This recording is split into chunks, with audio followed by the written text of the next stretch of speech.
It's time for Growing Hope, the show determined to grow up hearts open to pursue the extraordinary. Because you are extraordinary! And now, live from a little cabin in the woods, nestled along Big Spring Creek, it's your host, Kathryn Lang. Hi there. Come in, sit down, and join me on this journey of growing hope. We are investing in creating hearts open to pursue our extraordinary because we are uniquely designed on purpose and for a purpose. And yeah, it's a little bit different and it's a little bit unique and it's a little bit not normal, but that's okay because normal is overrated and it's not nearly as much fun.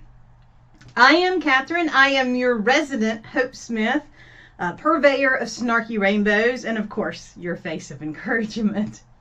I am daring you to unlock the possibilities by living encouraged. Over the last several weeks, we've been focusing on how to be encouraged, to infuse encouragement in your journey, to infuse encouragement into the people that you encounter.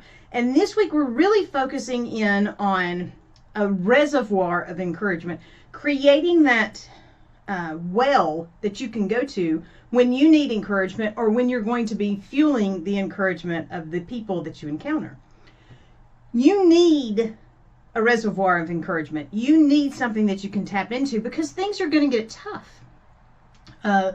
When you're invested in other people, it's exhausting sometimes. And a dry reservoir, a dry encouragement reservoir doesn't do anyone any good anywhere. Now, I don't know if you've been watching the videos about Lake Mead, but I had an opportunity to sit down and watch some of them recently. And Lake Mead is a huge reservoir. And for many, many years, it was an entertainment mecca. People came to enjoy water sports of all types. Plus, it fed the energy needs of the people downstream. And also, it provided the water downstream. So you have this huge reservoir, huge dam, that's producing all this energy until they hit a record drought. So this record drought has exposed rocks and boats and bodies, and it's become a hazard. So much so, people are no longer allowed to utilize the reservoir the way they had been utilizing it. They've lost the ability to be entertained and to go and have their recreational opportunities on the water. Plus, they're getting to a point where the dam is no longer going to be able to produce energy. So this major source of power is not going to be able to produce the power it needs to, because low reservoirs cause problems. They cause problems for the people immediately and the people downstream. And it's true as much for Lake Mead as is as true for your encouragement reservoir as it is for Lake Mead. Because when your encouragement reservoir runs low, that's when you start snapping at people. That's when you get discouraged yourself or when you get frustrated. It's not good for you, and it's definitely not good for the people downstream. Now, Lake Mead is normally fed with the regular rain and with the snow melt. But the lower amounts of precipitation coupled with the higher usage has drained the resources. And the same thing happens for you. When you're not being fed encouragement, you will deplete faster. Lake Mead is also struggling with how it's being utilized downstream. And when you are around people that are siphoning off your encouragement, you will end up struggling as well. So you have to be aware of not only what are you putting in, but what is being pulled out of your encouragement reservoir. You need to be actively invested in making the choices that are going to enhance your encouragement reservoir and not deplete it. When you feel that depletion happening, become aware of what activity that is, or even what person that is, and be okay with pulling away from those situations. If you're going to live encouraged, if you're going to build this fortress of encouragement, then you're going to have to make choices that are going to provide what you need for this journey. One, we are going to build you a wall of encouragement. 2, construct a journal of gratitude. 3, invest in quick fix encouragement boosts. 4, draw from larger encouragement resources. And 5, protect from the ciphoners. That could be a video game. You have to be encouraged in order to be an encouragement. You need a constant source of encouragement in order to be a constant source of encouragement. Now, the good thing is that encouragement will self-replicate, but if we're not aware of how we're feeling, then encouragement can get away from us. And we need to constantly know that we are encouragement invested. When circumstances are dark, or the people around us are discouraged, or the negatives keep ringing out, it is easy to get tangled in that darkness. It is easy to get blocked off by a wall of discouragement. And you can wear yourself out trying to tear through a wall of discouragement. You knock yourself out trying to beat your head through. But what if you could just go over the wall of discouragement? What if you didn't have to go through it?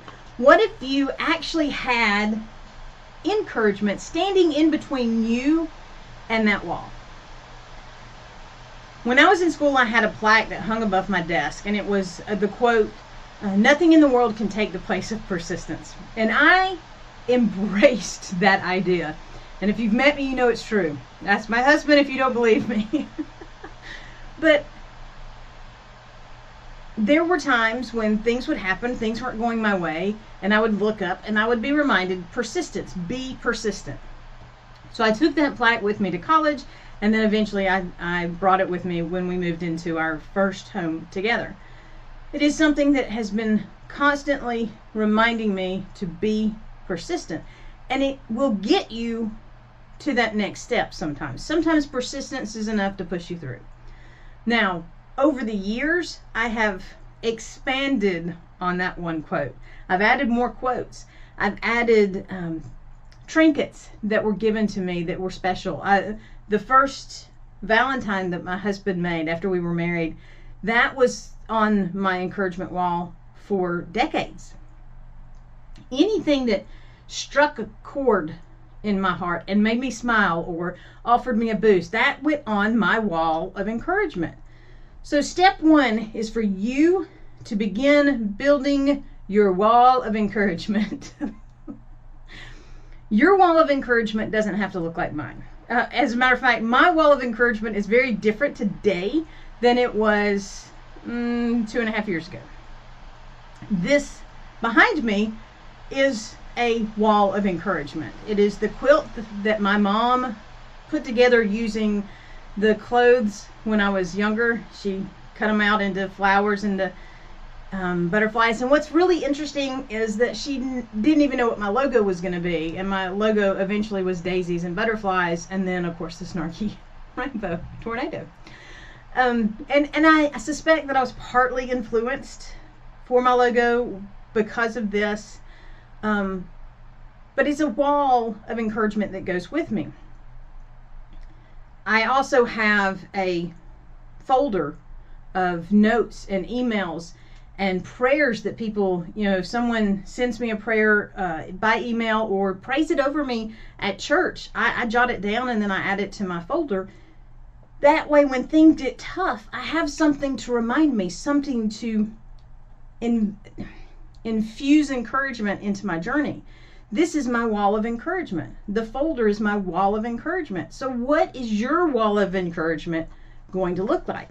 You need something that no matter what the circumstances are, you can be reminded that possibilities are there.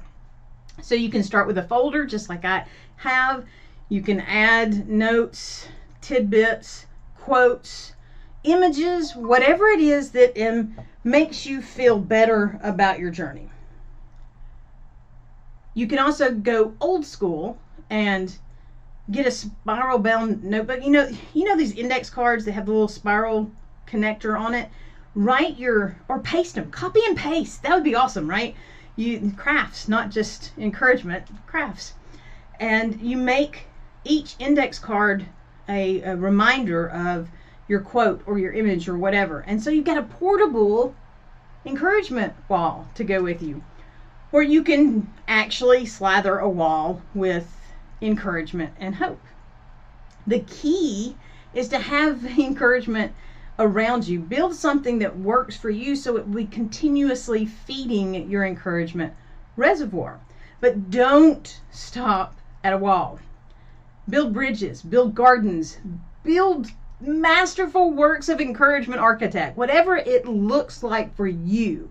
Let your imagination run wild and keep building encouragement. A perfect bridge from darkness to light is gratitude. Now, there is very little in this world that will fuel your positivity more than gratitude. When you choose to be gracious about something, it just shifts the force and pushes you to positivity. Last week, I was attending a meeting that was challenging my ability to see the positives. I love those kind of meetings, right? I finally started going through a litany of thankfulness. Thankful to be able to share my voice. Thankful to have people involved. Thankful for leaders who genuinely show concern. Now, gratitude has to be genuine. It has to come from the heart. If you're just saying the words or you're just making the gestures, then the gratitude that's not true gratitude. Those are just words. And words, although are powerful, if they're not coming from the heart, they don't strike the same chord. They may strike the chord for somebody else, but for your heart needs to know they're real. So every little gratitude that you can grab hold of in those tight spots will make it easier for the next step. So the second thing to do when you are creating your reservoir of encouragement is to develop a gratitude journal. Now, if you head over to kathrynlang.com, I have an encouragement journal available for you if you sign up for the journal prompts. So every week I'm going to send out journal prompts, and I'm also every month going to give away a free You Can journal. So go check it out over at kathrynlang.com and make sure you sign up for the journal prompt emails. Each day when I get up, I am writing down what I'm grateful for. And my goal every night is to take time to review my day and find something to be grateful for. Because starting your day in gratitude and ending your day in gratitude allows you to formulate a day of encouragement. Because it starts and ends in that positive. So we want to find ways to be invested in a day of gratitude. One of the biggest jokes among writers is that we all have that wall of empty journals. They were on sale, they were gifts. It seems like when you become a writer of any type, the number one gift you get then is a journal or pens. And by the way, pencils. I'm a pencil. I like regular old number 2 pencils, and then I sharpen them until they're about this long, and then I give them to my husband. I don't like short pencils, which is ironic if you know me. But anyway, so we all have these empty journals, and I have started keeping journals of specific focus. So I have a prayer journal. When someone calls and says I have a prayer need, I put that prayer in there. When I have a personal prayer need, I put that prayer in there. And when I'm doing my morning Bible study and prayers, I go through the prayer journal, and then I can also notate when those prayers are answered, because I believe they're going to be. I also have a scripture journal where I keep my favorite scripture quotes. And I have that gratitude journal. So I take the gratitudes, the things that have filled me with joy, and I have these journals that I can go to. I have a place I can literally turn to when the going gets tough. I can open up these prayer journals, this gratitude journal, these quote journals. I can open these words and be encouraged. So you need to be invested in creating your encouragement journal. However it looks for you. You can keep it on your phone. I mean, phones, they're so different than they were when you actually just had to pick them up and use them to call people. Now you've got a computer in your pocket, so you can keep your notes in your pocket, keep your encouragement in your pocket. You can probably train your phone to tell you encouragements, although I'm not messing with that. You'll have to do that. But I had a friend who decided to write something encouraging about his wife every day of the year. So he got up every morning and he wrote down on a piece of paper a gratitude. And then he put it in a jar. He kept a jar. And at the end of the year, he gave it to his wife as a gift. What a great anniversary gift, right? So when she's going through her year, she can feed her encouragement through his encouragement. She can pull out the different things he was gracious, the different gratitudes he had for her. It's a very huge rotating blessing, because now his encouragement fed her encouragement, and her encouragement will feed his encouragement. Two things came out of his effort. One, he never ran out of gratitudes. The more he looked to find something to be gracious for, a gratitude, the more he found. And the more he found, the more he found. So it's just like encouragement, it's self-perpetuating. And she had an encouragement boost for herself throughout the year. Are you feeling a little blue? Start a gratitude jar. Write down the things that you're grateful for about yourself and put them in the jar. Anytime you begin to feel down, start going through a litany of gratitudes and putting them in the jar, so that when you have a tough time, when you're struggling, you can go to that jar and you can have all these different gratitudes. How awesome is that? You have created your own self-perpetuating gratitude, which is going to feed your encouragement. The more that you find ways to give yourself a little jolt, the better off you're going to be in this journey, because there are going to be times when you don't have a day to recharge. You don't have an opportunity to go be around this group of people that really motivate you, encourage you. You need something right now. You need it fast. So the third thing we're going to do is we're going to create some quick fix boosts, some energy drink for the heart. That's what we'll call them. We'll call them energy drink for the heart. See, I fed 3 boys for years, and I learned that not all days, no matter how well I planned, no matter how much I defrosted food or what I did, there were going to be days when things didn't go the way I planned, and I needed something I could fix quick. So I prepped ahead of time quick fix options. Ground beef that was already browned, chicken that was already cooked and shredded, so it was easily added to something like noodles, and now you have chicken noodle soup. But these quick fix options allowed me to get things done outside of my normal plan. Same with your encouragement boosts. What are some quick fix boosts that you can use to quickly energize you? So for me, there are a couple of songs that whenever I hear them, it's going to boost my mood. Nothing Can Stop an Unstoppable God. That's just, that just fires me up. I have those planned so that I can go to them when I need them.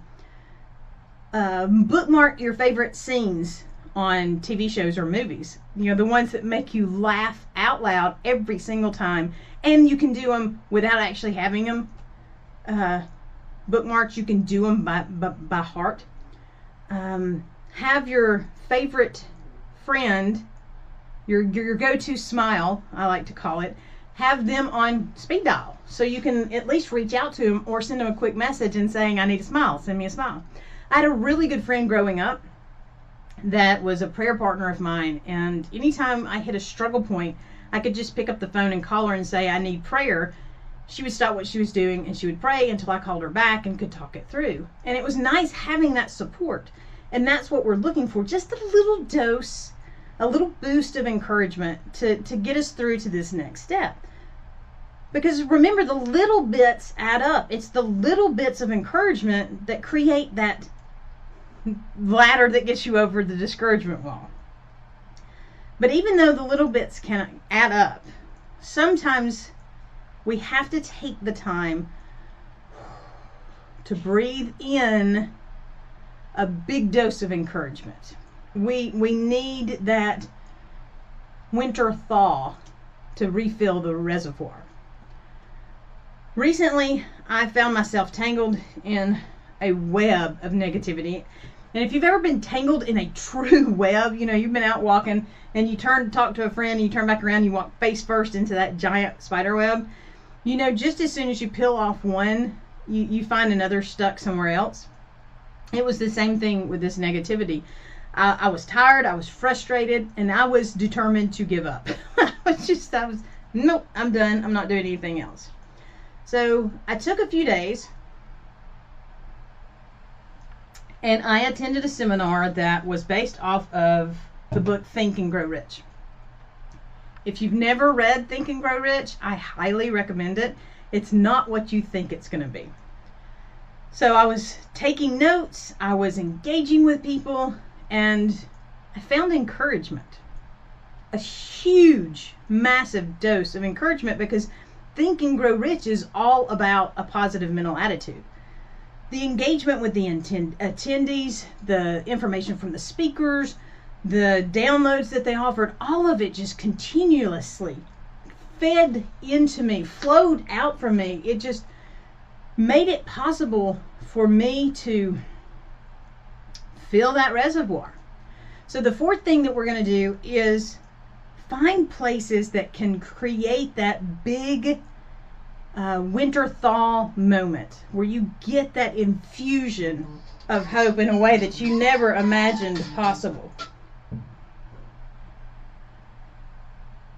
I came away from that particular event just invigorated. I was on top of things. I was ready to go. I was ready to fulfill my unique purpose. And over the next several weeks, I was able to pour out that encouragement to others. And when I would get up on the wrong side of the bed, which did happen on more than one occasion, I was able to close my eyes, take a breath, and ignore the negatives. New phone, folks. Sorry. Investing in these bigger moments will give you the ability to get through some of the drier times. The big encouragement opportunities are like heavy rainpours, and they fill that encouragement tank. So be invested in those big moments. I started a job not too long ago that required me to go, well, it's been a few years, but it required weekly meetings. If you've ever been in a job that required weekly meetings, you'll feel for me immediately, because I didn't need to be in these meetings. I wasn't gaining anything from the meetings. I wasn't giving anything. I was literally filling a seat, but I had to be there. It was required. So my entire day would be taken up from meetings that didn't get anything accomplished. And I don't mind hanging out, having a good time, learning, but when I'm just there to be there, I am not a good participant. I am not someone you want just filling the seat. And I got exhausted. I slowly, every week, I could feel the encouragement just sucking right out of me. So The fifth thing you have to be aware of is those siphoning moments. Beware of the encouragement siphoners. I need a t-shirt with some kind of creature on it that sucks the encouragement right out of you, because those are what make life miserable. Whether it is a person or a meeting or an event or certain TV shows that will be remain nameless. When things suck away your encouragement, then you're not able to do what you need to do. So learn to say no. Think about this. Need a mute button. I'll figure this out eventually. Do you enjoy the connection or event? Do you feel inspired or motivated afterwards? Do you dread attending, or do you dread visiting, or do you dread even thinking about going? Do you look for excuses not to be a part of it? You may not be in a position to continually feed your encouragement, but just being conscious of the siphoners can help you keep that encouragement reservoir protected. You can find ways to just keep the encouragement from being stolen from you. Guard your encouragement. That is what is going to get you through. So if you know that you're around somebody that is stealing that joy and stealing that hope, find a way to move on and move past. A strong encouragement reservoir will get you through. A strong encouragement reservoir will move you past the darkness. Build a wall of encouragement. Create a journal of gratitude. Find those quick fix energy boosts, encouragement boosts. Draw from those larger encouragement moments, and above all, protect yourself from the encouragement siphoners. You're designed to live a bold and purposeful life, and you will when you just get hold of that encouragement and refuse to let it go. Now, pass it on, but keep it flowing. You want to be a conduit, not a stagnant reservoir. That's one of the things that's happening to Lake Mead. Because it's getting so low, it's going to get stagnant. It's not going to be able to flow anymore. And once that happens, it dies. Same thing with encouragement. You can't hold on to it. You have to pass it on. So let it go. If you're struggling to find your encouragement, you're struggling for that next step, please connect with me. I'm on social media. I'm the Kathryn C. Lang, or you can find me at snarkyrainbows.com. And remember, don't forget to go over there and sign up to be part of the journal prompts every week. You have it in you right now to change the world, one encouragement at a time. Until next week, remember, be blessed and be a blessing. Thank you for joining us for Growing Hope with Kathryn Lang, where we are sharing hope, encouragement, and inspiration to do more. Visit www.kathrynlang.com to invite Kathryn to be part of your event or to share your own stories of possibility living. Until next time, remember that a seed of hope planted and nurtured will grow up into a world of possibilities.